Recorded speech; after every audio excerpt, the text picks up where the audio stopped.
बोलो सच्चिदानंद भगवान की जय। बोलो विष्णु भगवान की जय। बोलो वृंदावन बिहारी लाल की जय। जय जय श्री राधे, जय जय श्री राधे।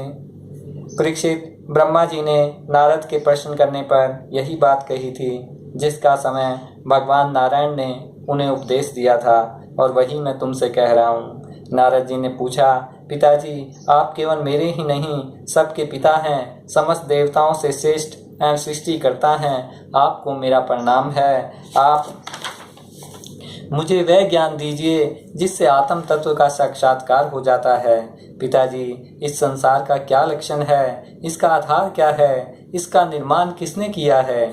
इसका प्रलय किसमें होता है? ये किसके अधीन है? और वास्तव में ये है क्या वस्तु? आप इसका तत्व बतलाइए। आप तो यह सब कुछ जानते हैं, क्योंकि जो कुछ हुआ है, हो रहा है या होगा, उसके स्वामी आप ही हैं। यह सारा संसार हथेली पर रखे हुए आंवले के समान आपकी ज्ञान दृष्टि के अंतर्गत ही है।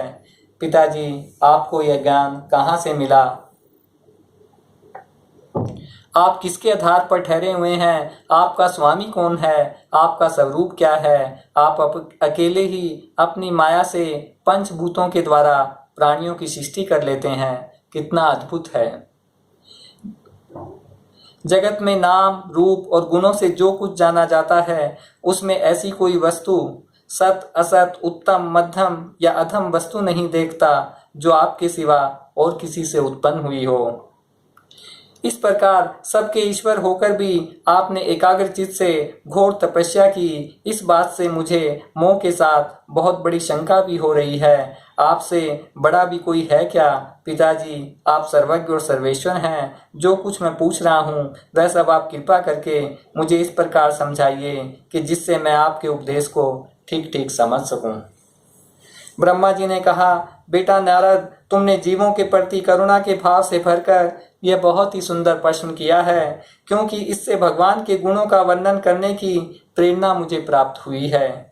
तुमने मेरे विषय में जो कुछ कहा है, तुम्हारा वह कथन भी असत्य नहीं है, क्योंकि जब तक मुझसे परे का तत्व, मुझसे अलग जो तत्व है, जो समय भगवान ही है, जान नहीं लिया जाता, तब तक मेरा ऐसा ही प्रभाव प्रतीत होता है। जैसे सूर्य, अग्नि, चंद्रमा, ग्रह, नक्षत्र और तारे उन्हीं के प्रकाश से प्रकाशित होकर जगत में प्रकाश फैलाते हैं, वैसे ही मैं भी उन्हीं समय प्रकाश भगवान के प्रकाश से प्रकाशित होकर इस संसार को प्रकाशित कर रहा हूँ। ब्रह्मा जी कहते हैं कि मैं भी भगवान के प्रकाश से ही प्रकाशित होकर इस संसार को प्रकाशित कर रहा हूँ। वे दृष्टा होने पर भी ईश्वर हैं, स्वामी हैं, निर्विकार होने पर भी सर्वस्वरूप हैं। उन्होंने ही मुझे बनाया है और उनकी दृष्टि से ही प्रेरित होकर मैं उनके इच्छा अनुसार सृष्टि रचना करता हूँ। भगवान माया के गुणों से रहित एवं अनंत हैं। सृष्टि, स्थिति और प्रलय के लिए रजोगुण, सतोगुण और तमोगुण, ये तीन गुण माया के द्वारा उनमें स्वीकार किए गए हैं। ये ही तीनों गुण द्रव्य, ज्ञान और क्रिया का आश्रय लेकर मायातीत नियम मुक्त पुरुष को ही माया में स्थित होने पर कार्य, कारण और कर्तापन के अभिमान से बांध लेते हैं। नारद, इंद्रियातीत भगवान गुणों के इन तीन आवरणों से अपने स्वरूप को भली भांति ढक लेते हैं, इसलिए लोग उनको जान नहीं पाते। सारे संसार के और मेरे भी एकमात्र स्वामी वे भगवान ही हैं। मायापति भगवान ने एक से बहुत होने की इच्छा से अपनी माया से अपने स्वरूप में प्राप्त काल, कर्म और स्वभाव को स्वीकार कर लिया। भगवान की शक्ति से ही काल ने तीनों गुणों में, सत्व, रज और तम तीनों गुणों में शोभ उत्पन्न कर दिया। स्वभाव ने उन्हें रूपांतरित कर दिया और कर्म ने महत्व तत्व को जन्म दिया। काल ने तीनों गुणों में शोभ उत्पन्न कर दिया, स्वभाव ने उन्हें रूपांतरित कर दिया और कर्म ने महत्व तत्व को जन्म दिया। रजोगुण और सतोगुण की वृद्धि होने पर महत्व तत्व का जो विकार हुआ, उससे ज्ञान, क्रिया और द्रव्य रूप तम प्रधान विकार हुआ। वह अहंकार कहलाया और विकार को प्राप्त होकर 3 प्रकार का हो गया। जो अहंकार है वो 3 प्रकार का हो गया। उसके भेद हैं वैकारिक, तेजस और तामस। नारद जी विज्ञान शक्ति, क्रिया शक्ति और द्रव्य शक्ति प्रधान है। वैकारिक ज्ञान शक्ति, तेजस क्रिया शक्ति और तामस द्रव्य शक्ति। जब 5 महाभूतों के कारण रूप तामस अहंकार में विकार हुआ तब उससे आकाश की उत्पत्ति हुई। तामस अहंकार में जब विकार उत्पन्न हुआ, परिवर्तन हुआ, तब उससे आकाश की उत्पत्ति हुई। आकाश का गुण शब्द है। इस शब्द के द्वारा ही दृष्टा और दृश्य का बोध होता है। जब आकाश में विकार हुआ तब उससे वायु की उत्पत्ति हुई। उसका गुण स्पर्श है। आकाश में जब विकार हुआ तब उससे वायु की उत्पत्ति हुई। उसका गुण स्पर्श है और अपने कारण का गुण, आकाश का गुण आ जाने से वह शब्द वाला भी है। बोले वह आकाश से उत्पन्न हुआ है, इसलिए उसमें आकाश का गुण भी है। आकाश का गुण शब्द है, वो भी उसमें है। इंद्रियों में स्फूर्ति, शरीर में जीवनी शक्ति, ओज और बल इसी के रूप हैं। वायु के ही इंद्रियों में स्फूर्ति, शरीर में जीवनी शक्ति, ओज बल इसी के रूप हैं। काल कर्म और स्वभाव से वायु में भी विकार हुआ, उससे तेज की उत्पत्ति हुई। इसका प्रधान गुण रूप है। साथ ही इसके कारण आकाश और वायु के गुण स्पर्श और स्पर्श भी इसमें ही है। तेज के विकार से जल की उत्पत्ति हुई। इसका गुण है रस। कारण तत्वों के गुण स्पर्श और रूप भी इसमें है। जो बाद में हुए तत्व, उनमें जिनसे वो पहले उत्पन्न हुए हैं, उनके गुण भी उसमें आ गए हैं। इसलिए जो है पृथ्वी में जो है शब्द, स्पर्श, रूप, रस, ये चारों गुण भी उसमें विद्यमान है। पृथ्वी का अपना गुण तो गंध है ही। वैकारिक अहंकार से मन की और इंद्रियों के 10 देवताओं की उत्पत्ति हुई। वैकारिक देखिए, तामस अहंकार से आकाश, वायु, जल, तेज,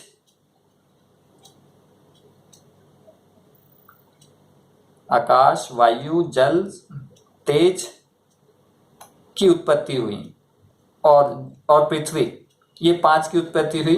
फिर वैकारिक अहंकार से जो 10 देवताओं की उत्पत्ति हुई, उनके नाम हैं दिशा, वायु, सूर्य, वरुण, अश्विनी कुमार, अग्नि, इंद्र, विष्णु, मित्र और प्रजापति। फिर तेजस अहंकार के विकार से श्रोत, त्वचा, नेत्र, जीवा और घ्राण, ये 5 ज्ञान इंद्रियां हैं। ये 5 ज्ञान इंद्रियां हमारे बार बार आएंगी।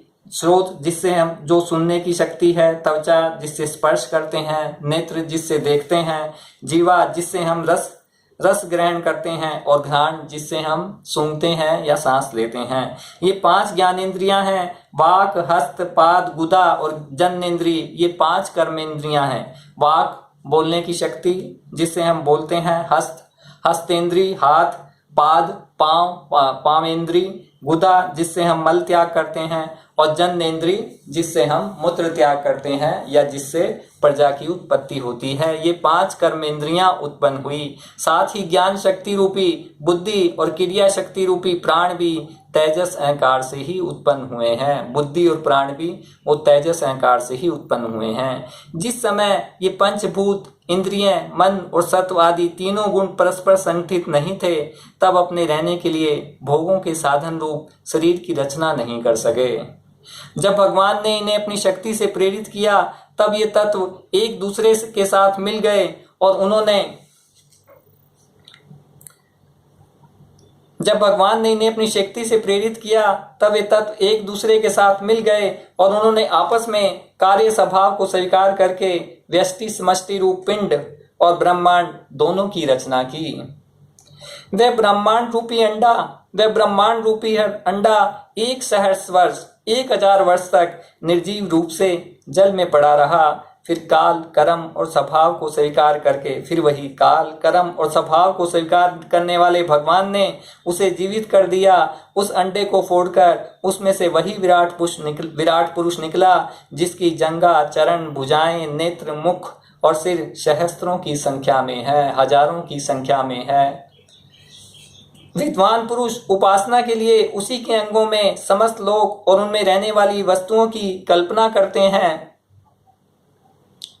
उसकी कमर से नीचे के अंगों में 7 पाताल की, उसके पेड़ों के ऊपर अंगों में 7 स्वर्ग की कल्पना की जाती है। ब्राह्मण इस विराट पुरुष का मुख है, भुजाएं क्षत्रिय हैं, जांघों से वैश्य और पैरों से शूद्र उत्पन्न हुए हैं। बोले ब्राह्मण जो है, ब्राह्मणों को हर समय सबसे ऊपर बताया गया है, क्योंकि ब्राह्मण विराट पुरुष के भगवान के मुख से उत्पन्न हुए हैं, भुजाओं से क्षत्रिय उत्पन्न हुए हैं और जांघों से वैश्य उत्पन्न हुए हैं और पैरों से शूद्र उत्पन्न हुए हैं।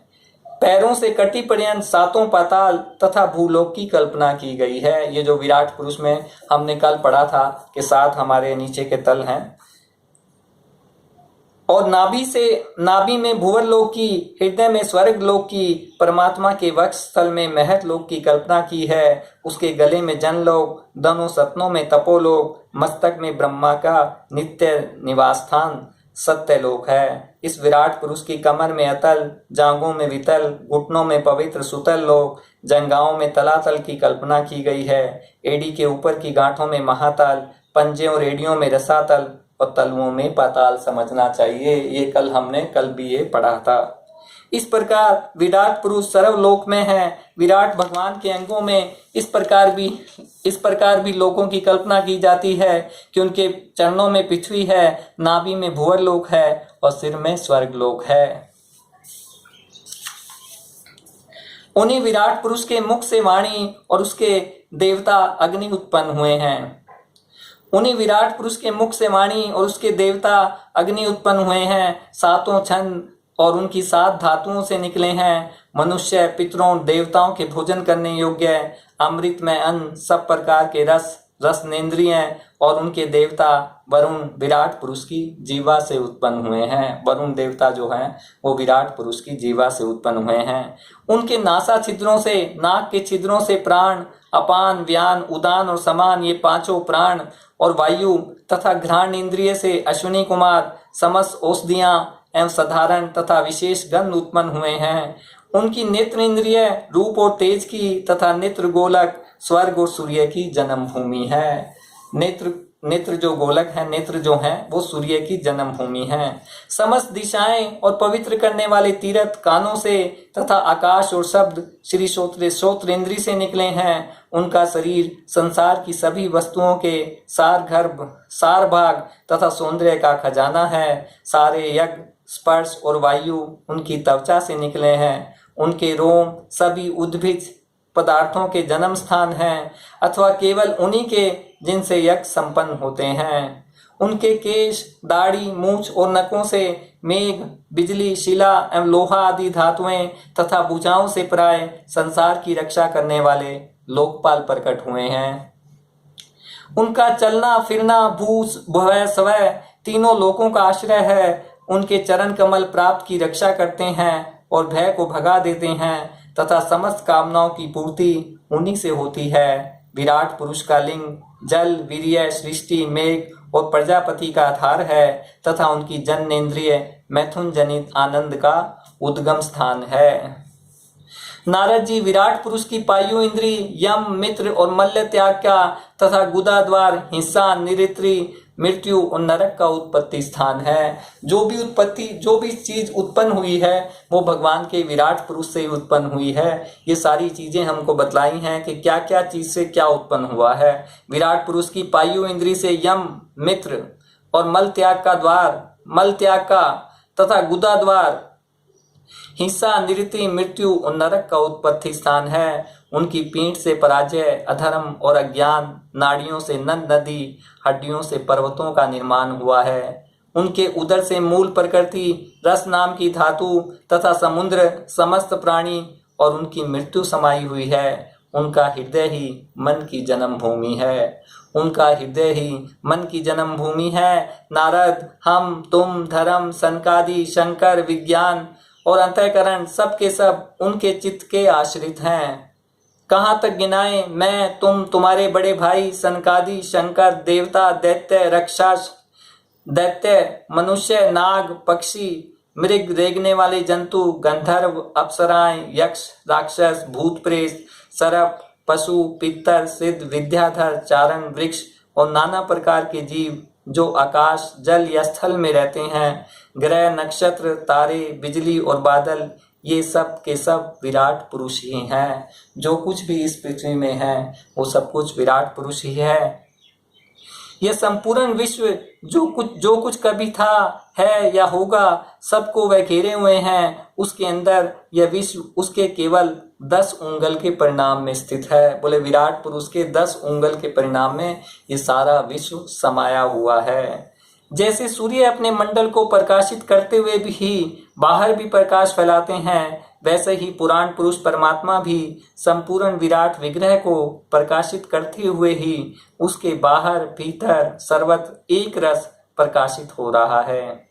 मुनिवर, जो कुछ मनुष्य की क्रिया और संकल्प से बनता है उससे वह परे है, अमृत एवं अभयप्रद मोक्ष का स्वामी है। यही कारण है कि कोई भी उसकी महिमा का पार नहीं पा सकता।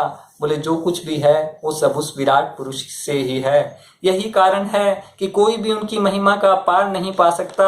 संपूर्ण लोक भगवान के एक पाद मात्र अंश मात्र हैं तथा उनके अंश मात्र लोकों में समस्त प्राणी निवास करते हैं। भूलोक, भूवरलोक और स्वर्गलोक, ऊपर के महरलोक, इसके ऊपर भी जन, तप और सत्य लोकों में कर्मशः अमृत, क्षेम और अभय का नित्य निवास है। जन, तप और सत्य, इन तीनों लोकों में ब्रह्मचारी, वानप्रस्थ एवं सन्यासी निवास करते हैं। बोलते हैं जन, तप और सत्य, इन तीनों लोकों में ब्रह्मचारी, वानप्रस्थ और सन्यासी निवास करते हैं।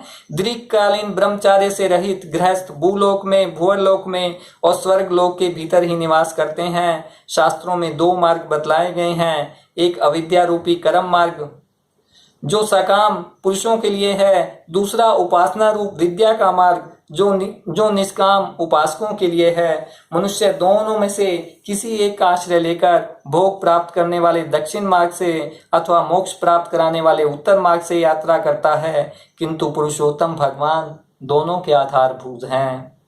जैसे सूर्य अपनी किरणों से सबको प्रकाशित करते हुए ही अलग ही है, वैसे ही जिन परमात्मा से इस अंड की और पंचभूत, एकादश इंद्रियां एवं गुण में विराट की उत्पत्ति हुई है, वे प्रभु भी इन समस्त वस्तुओं के अंदर और उनके रूप में रहते हुए भी उनसे सर्वथा अतीत हैं, अलग हैं। जिस समय इस विराट पुरुष के नाभि कमल से मेरा जन्म हुआ, उस समय इस वृक्ष के अंगों के अतिरिक्त मुझे कोई भी यज्ञ की सामग्री नहीं मिली। तब मैंने उनके अंगों से ही यज्ञ के पशु, कुश, यज्ञ भूमि, यज्ञ के योग्य उत्तम काल की कल्पना की। यज्ञ के लिए आवश्यक पात्र आदि वस्तुएं, जो चावल आदि औषधियां, घृत, 6 रस, लोहा, मिट्टी, जल, यजु, साम, यज्ञों के नाम, मंत्र, दक्षिणा, व्रत, देवताओं के नाम, पद्धतिगण, संकल्प, तंत्र, गति, मति, श्रद्धा, प्राश्चित, समर्पण, ये समस्त यज्ञ सामग्री मैंने विराट पुरुष के अंगों से ही इकट्ठी की। इस प्रकार विराट पुरुष के अंगों से ही सारी सामग्री का संग्रह करके मैंने उन्हीं सामग्रियों से उन यज्ञ स्वरूप परमात्मा का यज्ञ के द्वारा यजन किया। तदंतर तुम्हारे बड़े भाई इन 9 प्रजापतियों ने अपने चित्त को पूर्ण समाहित करके विराट एवं अंतर्यामी रूप में स्थित उस पुरुष की आराधना की। उसके पश्चात समय समय पर मनु, ऋषि, पितर, देवता, दैत्य और मनुष्यों के यज्ञों के द्वारा भगवान की आराधना की है। नारद, ये संपूर्ण विश्व उन्हीं भगवान नारायण में स्थित है, जो समय तो प्राकृत गुणों से रहित है, परंतु सृष्टि के प्रारंभ में माया के द्वारा बहुत से गुण ग्रहण कर लेते हैं। उन्हीं की प्रेरणा से मैं इस संसार की रचना करता हूँ। उन्हीं के अधीन होकर रुद्र इसका संहार करते हैं और वे स्वयं ही विष्णु के रूप में इसका पालन करते हैं। बोले उन्हीं की प्रेरणा से मैं इसकी रचना करता हूँ, रुद्र इसका संहार करते हैं और भगवान विष्णु इनका पालन करते हैं। क्योंकि उन्होंने सत्व, रज और तम की तीनों शक्तियां स्वीकार कर रखी है। बेटा, जो कुछ तुमने पूछा था उसका उत्तर मैंने तुम्हें दे दिया। भाव या अभाव, कार्य या कारण के रूप में ऐसी कोई वस्तु नहीं है जो भगवान से भिन्न हो। बोले ऐसी कोई वस्तु नहीं है जो भगवान से भिन्न हो। प्यारे नारद, मैं प्रेम पूर्ण एवं उत्कंठित हृदय से भगवान के स्मरण में मग्न रहता हूँ। इसी से मेरी वाणी कभी असत्य होती नहीं दिखती, मेरा मन कभी असत्य संकल्प नहीं करता, मेरी इंद्रियां भी कभी मर्यादा का उल्लंघन करके कुमार्ग में नहीं जाती। मैं वेद मूर्ति हूँ, मेरा जीवन तपस्या में है। बड़े बड़े प्रजापति मेरी वंदना करते हैं और मैं उनका स्वामी हूँ। पहले मैंने बड़ी निष्ठा से योग का सर्वांग अनुष्ठान किया था, परंतु मैं अपने मूल कारण परमात्मा के स्वरूप को नहीं जान सका, क्योंकि वे तो एकमात्र भक्ति से ही प्राप्त होते हैं। मैं तो परम मंगल में शरण आए हुए भक्तों को जन्म मृत्यु से छुड़ाने वाले परम कल्याण स्वरूप भगवान के चरणों को ही नमस्कार करता हूँ। उनकी माया की शक्ति अपार है। जैसे आकाश अपने अंत को नहीं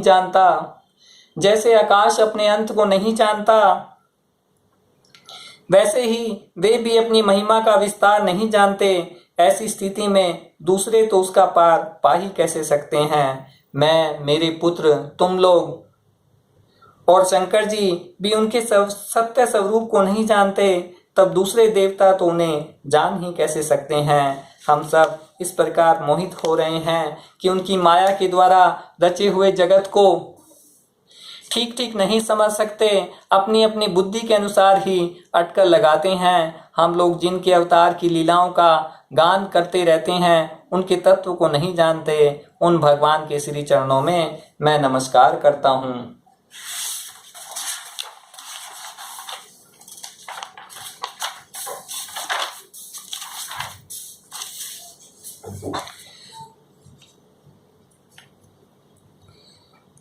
परीक्षित ने कहा, भगवान की नाभि से वह कमल प्रकट हुआ।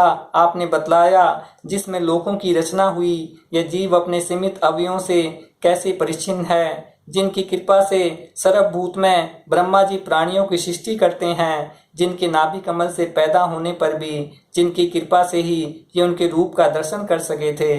वे संसार की स्थिति, उत्पत्ति और प्रलय के हेतु और माया के स्वामी परम पुरुष परमात्मा अपनी माया का त्याग करके किस रूप में शयन करते हैं। पहले आपने बतलाया था कि विराट पुरुष के अंगों से लोक और लोकपालों की रचना हुई, और फिर यह भी बतलाया कि लोक और लोकपालों के रूप में उसके अंगों की कल्पना हुई। इन दोनों बातों का तात्पर्य क्या है? ब्रह्मा जी की निष्कपट तपस्या से प्रसन्न होकर भगवान ने उन्हें अपने रूप का दर्शन कराया और आत्म तत्व जानने के लिए उन्हें परम सत्य वस्तु का उपदेश किया।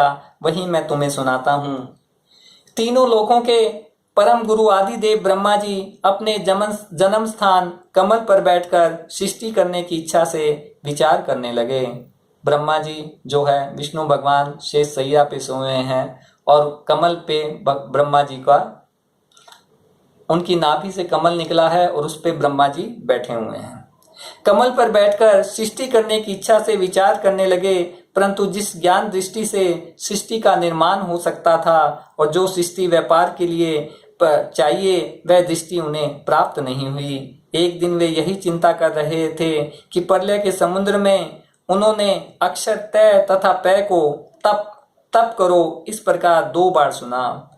परीक्षित, महात्मा लोग इस तप को ही त्यागियों का धन मानते हैं। यह सुनकर ब्रह्मा जी ने वक्ता को देखने की इच्छा से चारों ओर देखा, परंतु वहां कोई दिखाई न पड़ा। बोले ब्रह्मा जी को सुनाई दिया कि तप करो, लेकिन उन्होंने चारों ओर देखा, उन्हें कुछ दिखाई न पड़ा। वे अपने कमल पर बैठ गए। मुझे तप करने की प्रत्यक्ष आज्ञा मिली है ऐसा निश्चय कर और उसी में अपना हित समझकर उन्होंने अपने मन को तपस्या में लगा दिया। ब्रह्मा जी तपस्वियों में सबसे बड़े तपस्वी हैं। उनका ज्ञान अमोघ है। उन्होंने उस समय 1000 दिव्य वर्ष पर्यंत 1000 वर्ष तक एकाग्रचित से अपने प्राण, मन, कर्मेंद्रियों और ज्ञान इंद्रियों को वश में करके ऐसी तपस्या की जिससे वे समस्त लोगों को प्रकाशित करने में समर्थ हो सके। उनकी तपस्या से प्रसन्न होकर भगवान ने उन्हें अपना वह लोक दिखाया जो सबसे श्रेष्ठ है और जिससे परे कोई दूसरा लोक नहीं है। उस लोक में किसी भी प्रकार के क्लेश, मोह और भय नहीं है। जिन्हें कभी एक बार भी उसके दर्शन का सौभाग्य प्राप्त हुआ है, वे देवता बार बार उसकी स्तुति करते रहते हैं। वहाँ रजोगुण, तमोगुण और इनमें मिला हुआ सतोगुण भी नहीं है। वहाँ न काल की दाल गलती है, न माया ही कदम रख सकती है। फिर माया के बाल बच्चे तो जा ही कैसे सकते हैं। वहाँ भगवान के वे पार्षद निवास करते हैं, जिनका पूजन देवता और दैत्य दोनों ही करते हैं। उनका उज्जवल आभा से युक्त श्याम शरीर, सद्दल कमल के समान कोमल नेत्र, पीले रंग के वस्त्र से शोभायमान है। अंग अंग राशि सौंदर्य बिखरता रहता है। वे कोमलता की मूर्ति हैं, सभी के चार चार भुजाएं हैं। उस वैकुंठ लोक में लक्ष्मी जी के सुंदर रूप धारण करके अपनी विविध विभूतियों के द्वारा भगवान के चरण कमलों की अनेक प्रकार से सेवा करती रहती है। ब्रह्मा जी ने देखा कि इस दुवे लोक में समस्त भक्तों के रक्षक लक्ष्मीपति, यज्ञपति एवं विषवपति भगवान विराजमान है। सुनंद, नंद, परबल, अहन आदि मुख्य मुख्य पार्षदगण उन प्रभु की सेवा कर रहे हैं। उनका मुख कमल प्रसाद मधुर मुस्कान से युक्त है। आंखों में लाल लाल डोरियां हैं, बड़ी मोहक और मधुर चितवन है, मुस्कान है। ऐसा जान पड़ता है अभी अपने अपने प्रेमी भक्तों को अपना सर्वस्व दे देंगे, अपना सब कुछ दे देंगे। सिर पर मुकुट, कानों में कुंडल, कंधे पर पीतांबर जगमगा रहा है। वक्षस्थल पर एक सुनहरी रेखा के रूप में लक्ष्मी जी विराजमान है। सुंदर चार भुजाएं हैं, सुंदर चार भुजाएं हैं। वे एक सर्वोत्तम और बहुमूल्य आसन पर विराजमान है। पुरुष, प्रकृति, महत्व तत्व, अहंकार, मन, 10 इंद्रियां, शब्द आदि 5 तंत्र मात्राएं और पंचभूत, ये 25 शक्तियां मूर्तिमान होकर उनके चारों ओर खड़ी हुई है। बोले जिन 25 शक्तियों से इस विश्व का निर्माण हुआ है, विराट पुरुष का निर्माण हुआ, वे 25 शक्तियां उनके चारों ओर खड़ी हुई हैं।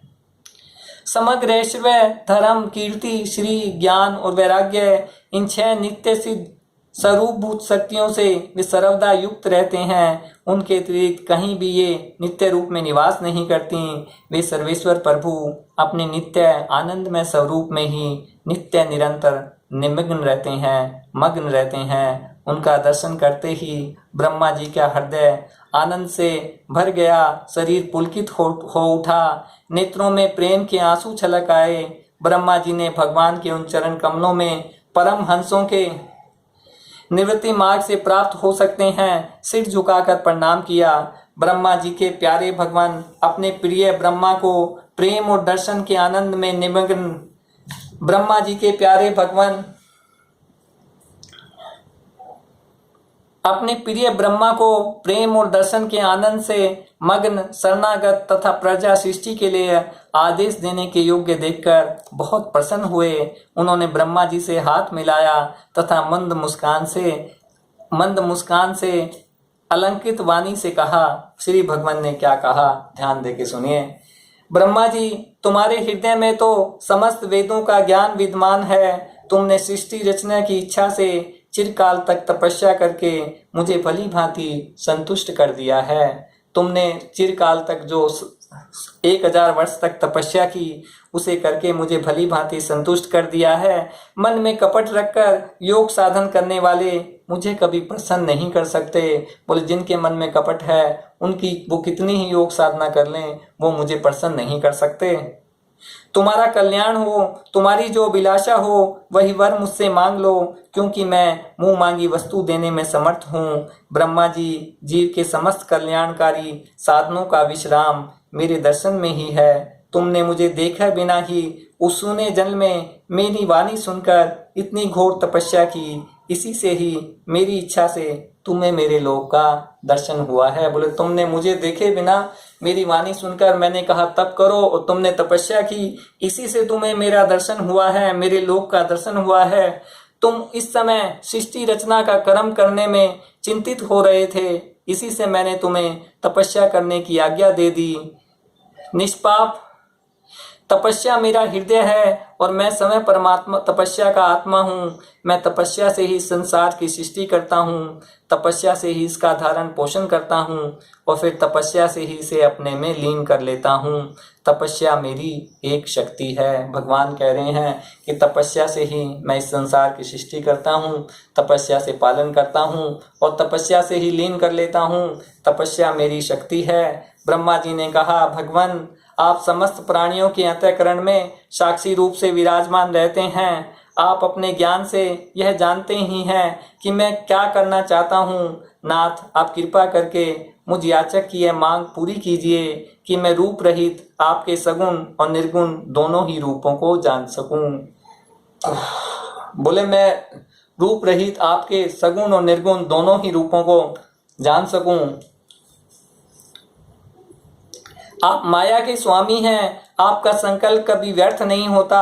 जैसे मकड़ी अपने मुंह से जाला निकालकर उसमें क्रीड़ा करती है, फिर उसे अपने में लीन कर लेती है, वैसे ही आप अपनी माया का आश्रय लेकर इस विविध शक्ति संपन्न जगत की उत्पत्ति, पालन और संहार करने के लिए अपने आप को ही अनेक रूपों में बना देते हैं और क्रीड़ा करते हैं। इस प्रकार आप कैसे करते हैं? बोले, आप ही अपने माया का आश्रय लेकर इस जगत को उत्पन्न करते हैं, फिर अपने में लीन कर लेते हैं और फिर उस पालन भी करते हैं और फिर अपने में लीन कर लेते हैं। आप इस प्रकार कैसे करते हैं? इस बात को मैं जान सकूं, ऐसा ज्ञान आप मुझे दीजिए। आप मुझ पर ऐसी कृपा कीजिए कि मैं सजग रहकर सावधानी से आपकी आज्ञा का पालन कर सकूं और सृष्टि की रचना करते समय भी कर्तापन के अभिमान से बंध न जाऊं।